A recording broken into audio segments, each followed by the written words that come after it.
யார் பண்ணி எங்க தர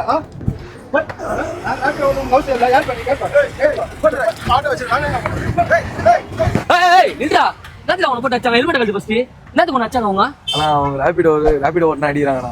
அவங்க ஆட்டக்காரங்களா? ஆமாண்ணா. ஏன்டா எதுக்குடா உட்காந்து இந்த மாதிரி கஷ்டப்பட்டுக்கிறீங்க? யோ தம்பி, எதுக்குடா இன்னும் 100 ரூபாய் போட்டா 30 தான் தருதுன்னா எதுக்கு அது பண்ற? இங்க பாரு, 70 ரூபாய்க்கு சார்ஜ் பண்ணா போதும், 200 கிலோமீட்டர் மைலேஜ் தருதுடா. எவ்வளவு ரூபாண்ணா? வெறும் 50 ரூபாய்க்கு ஆட்டோ கொடுத்துட்டு இதுல பைக்ல ஓட்டிட்டு இருக்கீங்க. ஆட்டோ வாங்கி ஓட்டுங்கடா, செம்மையா இருக்கும். ஆனா இந்த ஆட்டோ விடும் 50,000 கொடுத்தா கொடுத்துறோம். 50,000 கொடுத்தா கொடுத்துடலாம். மைலேஜ் எவ்வளவு தரும்? 200 மைலேஜ். அப்ப இதுவும் வந்து 50,000 கட்டினா 200 மைலேஜ். 200 மைலேஜ். சோ வெறும் 70 ரூபாய் வந்து பாத்தீங்கன்னா சார்ஜ் பண்ணினாலே போதும், 200 மைலேஜ். இது 1 லட்சம் கட்டா கொடுத்துடலாம். 1 லட்சம் கொடுத்துடலாம். சோ லோட் வெஹிக்கிள் வந்து பாத்தீங்கன்னா மீட் அவைலபிள் இருக்கு. வெறும் 1 லட்சம் ரூபாய் கொடுத்தாலே போதும். சோ லோட் வெஹிக்கிள் ஓட்டுறவங்க, ஆட்டோ ஓட்டுறவங்க, இந்த மாதிரி ஆட்டோஸ் எல்லாம் வாங்கணும்னு சொல்லி தேடிட்டு இருக்கவங்க, இன்னும் வாடகை கொடுத்துட்டே வந்து பாத்தீங்கன்னா சம்பாதிக்கிறதுலாம் போலாம், வாடகைக்கே போறவங்க அவங்க எல்லாம் வந்து இந்த வீடியோ ஷேர் பண்ணி விட்டுட்டு டிவி வெஹிக்கிள் வாங்கிக்கோங்க. நம்ம நாட்டையும் சேவ் பண்ண மாதிரி இருக்கும், உங்களோட காசையும் சேவ் பண்ண மாதிரி இருக்கும். சோ இன்னும் வாடகை ஆட்டோ ஓட்டிட்டு இருக்கீங்க, வெறும் 50 ஆட்டோ தரங்க, வாங்க வந்து பை பண்ணிக்கோங்க.